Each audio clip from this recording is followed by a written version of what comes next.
itu sudah ada di wilayah Suriah, ya, dekatnya dengan Damaskus. Di sana hari ini sudah ada satu tempat masjid putih semua.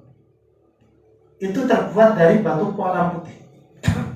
Masjidnya putih.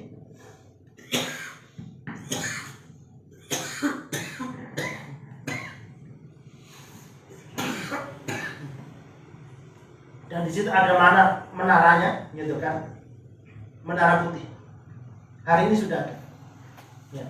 Manaratul Bayda. Menara putih. Nanti Nabi Isa akan turun di situ. Kemudian pada saat Dajjal melihat Nabi Isa turun, dia sudah mengetahui bahwa waktunya Dajjal itu sudah mau berakhir. Dia pasti akan terbunuh. Siapa yang membunuh? Nabi Isa alaihissalam. Kemudian dia lari, ya.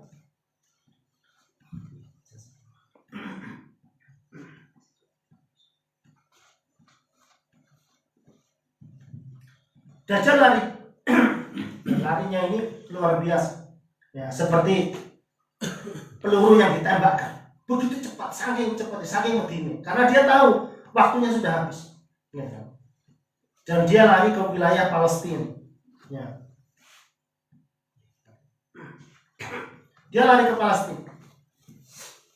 Di Palestina, ya, di mana dia akan terbunuh?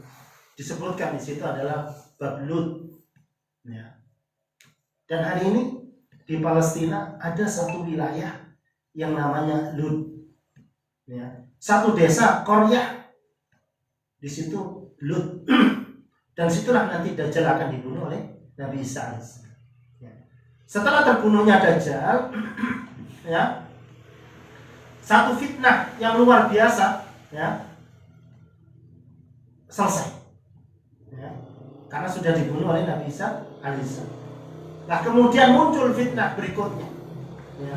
Di antara orang-orang yang beriman yang diselamatkan oleh Nabi Isa alaihissalam, ya, kemudian Allah memberikan wahyu kepada Nabi Isa, orang-orang mukmin, orang-orang yang beriman, ya, ini bawa dan selamatkan, ya, dari satu kaum yang kaum itu, ya, kaum yang rusak dan merusak. Satu kaum yang dia ini tidak pernah terkalahkan oleh kekuatan apapun, ya, nggak pernah kalah, ya. Kaum apa ini? Ya'juj wa Ma'juj, ya. Ya'juj wa Ma'juj, ya. Ini dijelaskan, diterangkan di dalam surat Al-Kahfi, ya. Dzulkarnain, ya. Dzulkarnain ini, ya, membuat satu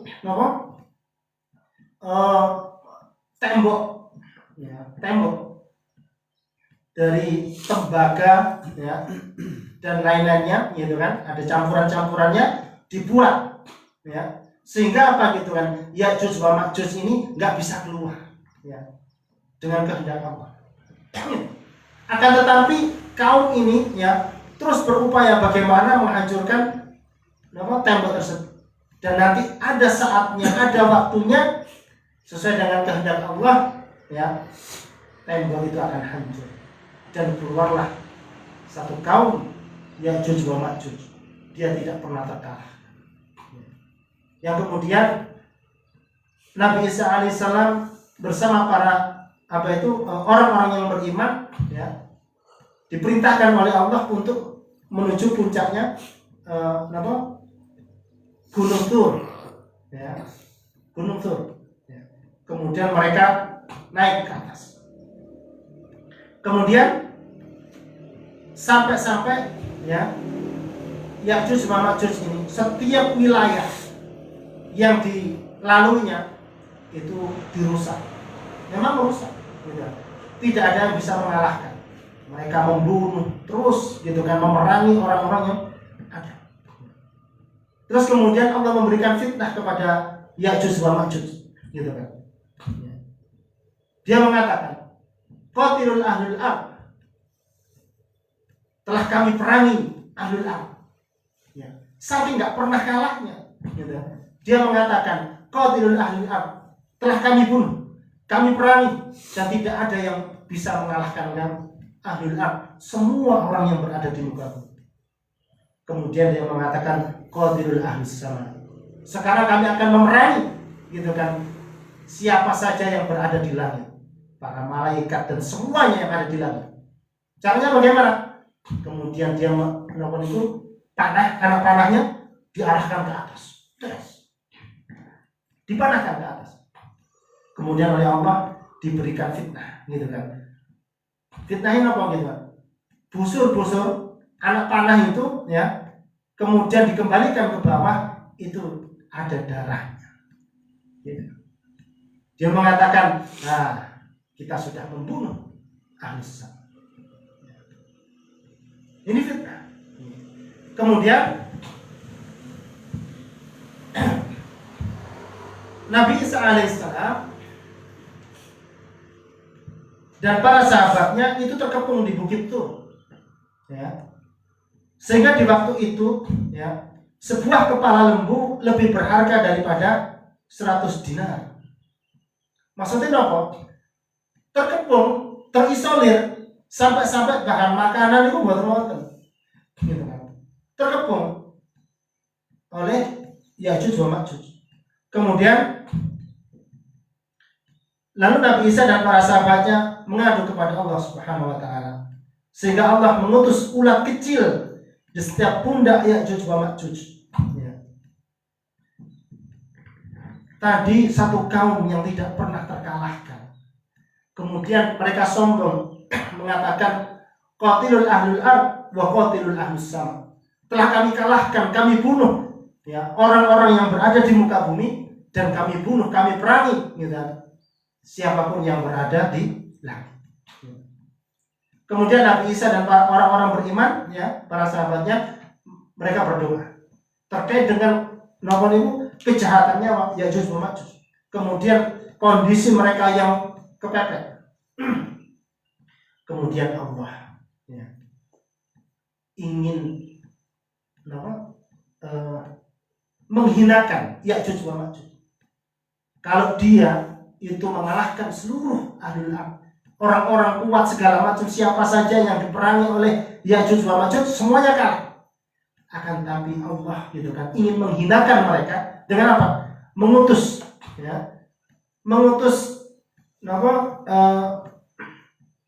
seperti dud itu seperti ulat kecil yang didatangkan oleh Allah, diturunkan oleh Allah, ya, yang mana